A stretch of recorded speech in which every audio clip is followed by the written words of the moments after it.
I opened the front door and froze. A moving truck was parked on my driveway, humming like it had claimed the place, and my mother and sister were hauling boxes into my beach house like they owned it. Rage hit me so sharply I could feel it in my teeth. Years of quiet sacrifice, budgeting every cent, late nights, and relentless work flashed before me, and here they were, treating my life as their entitlement. If you're enjoying this, please subscribe and share. Your support keeps the stories coming. I did not yell. I could not yet. Instead, I stood in the doorway, hands trembling, and watched my mother shove another box inside. Her eyes sparkled with smug satisfaction, like she had expected this moment all along. My sister laughed at something I could not hear, and it felt like they were mocking the very idea that I had earned this home myself. I had always been the responsible one, the quiet achiever who bent so my family could take center stage. And yet I had never been treated like the person who built her own success. The shock of it was paralyzing at first. My mother, who had once scolded me for buying groceries before sales, now claimed partial ownership of my $400,000 dream house. My sister, unemployed for years, had never contributed a dime beyond a small gift years ago, but suddenly that counted as proof she could move in. I realized as I watched them unpack my life that asking for permission was never part of their plan. They were expecting my compliance. I had always bent. I had always let them. Until now. I took a deep breath and walked toward the boxes, my footsteps deliberate and slow, each one fueling a fury that had been simmering quietly for decades. "Mom," I said, my voice cold but controlled, "you need to stop. This is my house." She paused mid-lift, giving me that dismissive look that had haunted my childhood, the one that said, "I am always right and you always fold."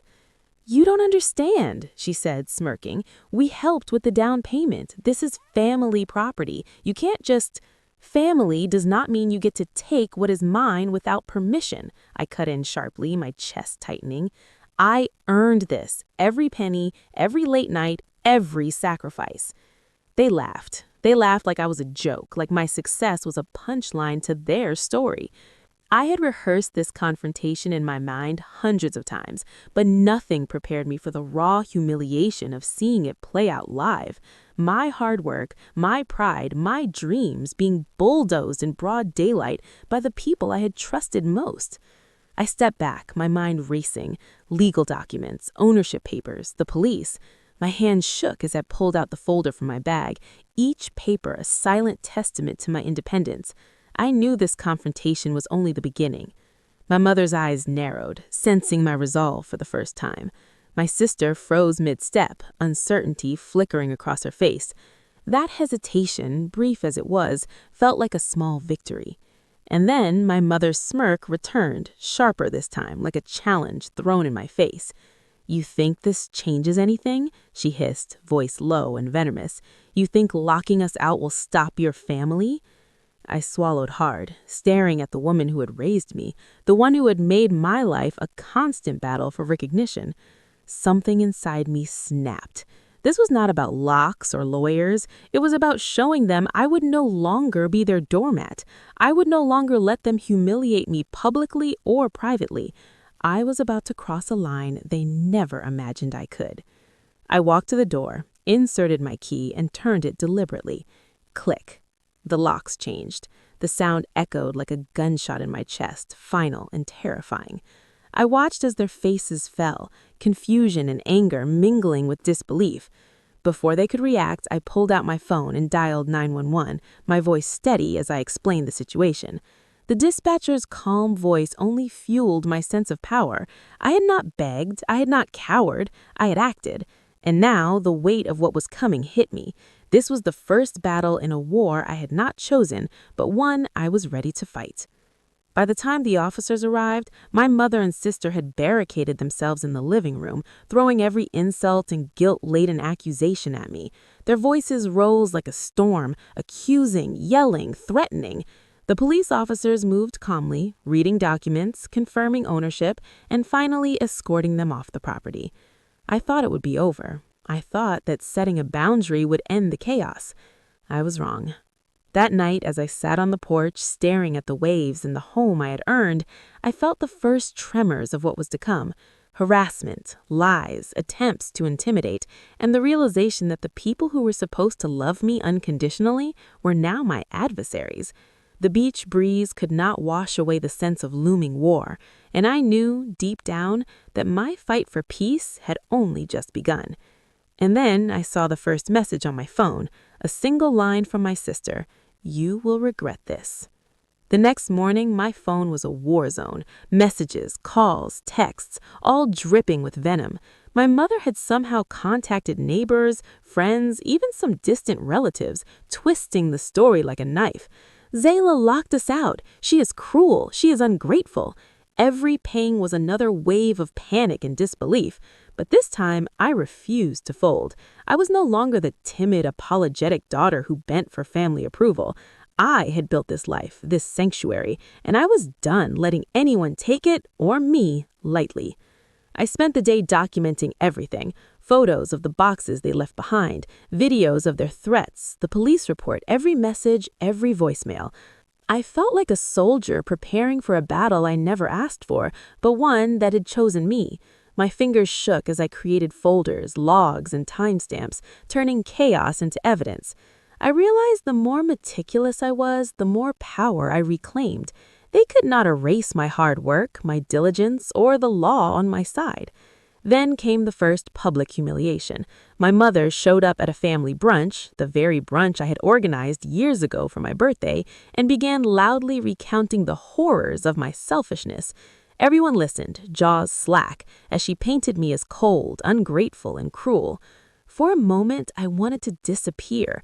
But then I caught the eyes of a few cousins, friends who had quietly watched my silent effort for years, and I realized they already knew the truth. They had seen me sacrifice, struggle, and succeed without applause. I straightened, smiled politely, and let her rage unravel in front of the room. They could speak, they could shout, but my dignity didn't hinge on their lies. The harassment escalated over the weeks. Guilt-tripping texts from my sister, threats of calling Child Protective Services even though I had no children, and veiled hints at lawsuits for the small gift they claimed entitled them to my house. The first night I noticed a car idling outside my driveway, I realized the stakes were higher than I imagined. They were testing me, trying to scare me, trying to see if I would crumble like I had for years. Instead, I hired an attorney. Sitting in that office, I realized how much power I had underestimated. Every piece of documentation I had meticulously collected became armor. My lawyer's voice was steady and unwavering. "They are trespassing, harassing, and making false claims. The law is on your side, Zayla. You do not have to tolerate this." I nodded, a strange mix of relief and adrenaline surging through me. For the first time, I felt truly equipped to defend myself, not with anger alone, but with preparation and strategy. One evening, I returned home to find the front gate slightly ajar. My heart lurched, but I didn't panic. I had installed cameras, alarms, and reinforced locks. I stepped inside cautiously, heart hammering, only to find the door to my study scratched and forced open. My mother's signature audacity was evident everywhere, notes left with threats, attempts at intimidation. But now the tools I had prepared became my shield. I photographed everything, sent it to my attorney, and filed reports with the police. Every act of aggression was no longer just chaos. It was proof, evidence of the lengths they would go to challenge my authority over my own life. The lawsuit came next. They demanded repayment of the original gift, claiming it entitled them to ownership. My attorney laughed quietly over the phone when I recounted it. "They are grasping at straws. You will not lose, and they know it, but it will take time. Document every step." Time became my ally. Every text, every call, every petty attempt at manipulation was captured and organized. Their entitlements became their undoing, their own actions building a case against them. Weeks turned into months. The tension in my home became a steady rhythm of preparation and vigilance. But amidst it all, I noticed something remarkable. I was changing. The fear and anxiety that had once consumed me were replaced by a growing confidence. I found joy in small victories, completing renovations on my home, hosting friends who truly celebrated me, walking along the beach without flinching at imagined threats. For the first time, my home felt like mine, not just a structure, but a fortress of self-respect. And then the first courtroom hearing arrived. Sitting there, watching my mother and sister squirm under the scrutiny of lawyers and evidence, I felt a surge of vindication. Every attempt at manipulation faltered. Every lie was dismantled by facts, records, and the quiet power of preparation. I realized with a mix of satisfaction and disbelief that they had underestimated me, my patience, my strategy, my resilience. Their own entitlement, once terrifying, had become their weakness. By the end of the session, the judge looked at my family with a mixture of disapproval and disbelief. The restraining order was issued. My attorney smiled and whispered, "This is just the beginning of your peace." But as I walked out of the courthouse, heart pounding with triumph, my phone buzzed again. Another message from my sister, more menacing than the last. "You think this ends here? Think again." The days after the court hearing were tense, a quiet before a storm I knew was coming. My mother and sister did not stop. They adapted, finding new ways to intimidate and provoke. Late-night calls, vague threats sent through friends, attempts to corner me at local shops. Each incident tested my patience, my nerves, and my willpower. But I no longer reacted with fear. I documented, I recorded, I prepared. Every action they took was a brick in the foundation of my defense, a mirror reflecting their obsession with control and entitlement. One afternoon, as I was repairing a fence along the edge of my property, I noticed tire tracks that did not belong to me. My pulse quickened, but I calmly grabbed my camera and began filming. My hands no longer shook. They were steady, precise, trained by weeks of vigilance. That day, I realized that my home, my sanctuary, was no longer just a house. It was a symbol of my hard-earned boundaries and the physical manifestation of my resilience. The harassment reached a peak when a group of my mother's friends appeared at a neighborhood block party, loudly recounting my cruelty in front of everyone. I felt the familiar sting of humiliation, but this time I chose silence first, then addressed them calmly, correcting lies without rage, presenting facts in front of witnesses.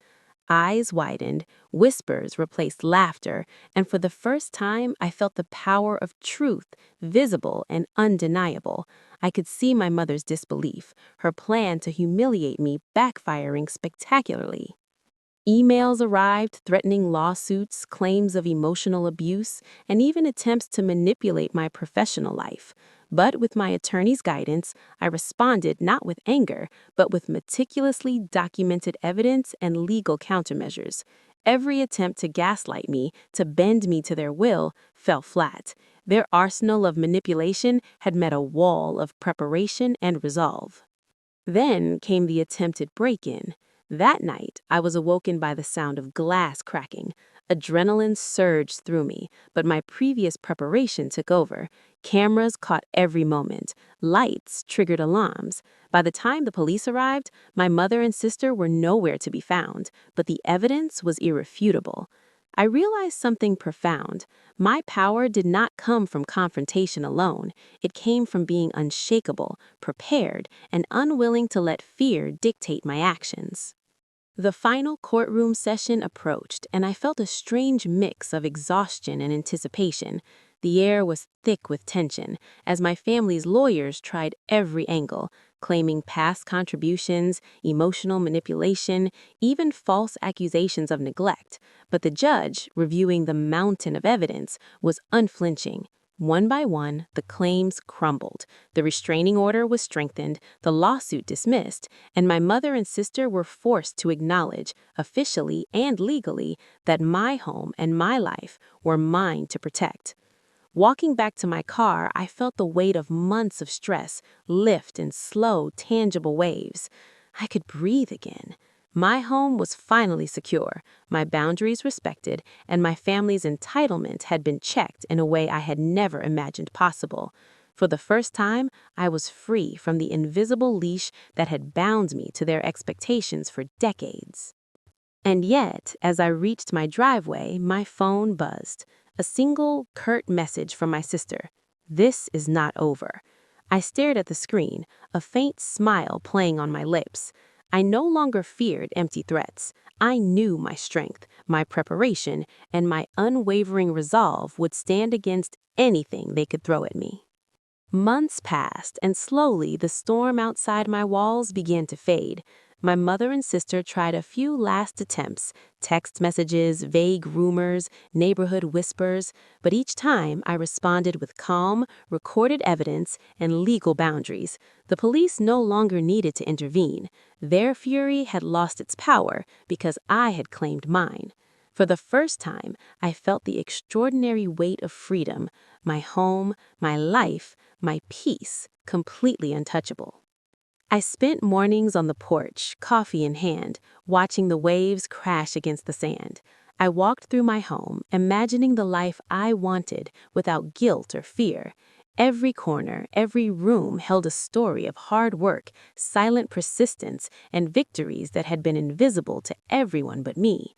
I redecorated, repaired, and improved the house, not as an act of revenge, but as a celebration of my independence. The very walls seemed to hum with my triumph, the proof that boundaries were not selfish, they were survival, respect, and strength. Friends I had distanced myself from over years of stress returned, drawn by the aura of calm confidence I now radiated. Conversations flowed easily, laughter came freely, and I finally understood the difference between obligation and love. My world, once heavy with family pressure and expectation, now had room to breathe. I could make plans without hesitation, dreams without fear, and choices without guilt. Then, one evening, as the sun dipped low, painting the sky in hues of gold and purple, I received a formal letter from my mother's lawyer. It stated that all claims, harassment attempts, and legal actions were officially dropped. No appeals, no threats, no demands. They had no leverage left. I sat on the porch, the paper trembling in my hands, and finally, for the first time in years, I allowed myself to feel something I had denied for too long: relief, closure, and triumph. It was not revenge that had brought me here, I realized. It was self-respect. Every lock I had changed, every call to the police, every legal document I had meticulously filed had been an assertion of my worth. I had proven, not to them, but to myself, that my life, my success, and my happiness were not negotiable. Over the following weeks, peace became routine. I planted a small garden, inviting neighbors and friends to enjoy the space. I hosted quiet dinners, watched the sunset in silence, and let the ocean's rhythm seep into my soul. My home, once a battlefield of entitlement and humiliation, had transformed into a sanctuary of empowerment and calm. And one night, as I sat alone, the sound of waves mingling with the wind, I thought of my mother and sister. I felt no anger, no desire for revenge, only the quiet understanding that boundaries change lives. Protecting myself had not been cruel, it had been necessary. Choosing peace over guilt had shifted everything. I was finally living freely in the home I had earned, the life I had fought for, and the peace I had always deserved. For the first time, I smiled without hesitation, without fear, without apology. I had lost nothing by standing firm. In fact, I had gained everything: freedom, respect, and the unshakable knowledge that I was enough on my own terms. And as the moonlight touched the waves, I whispered to myself, "This is mine. All of it. I earned it. I will never give it up."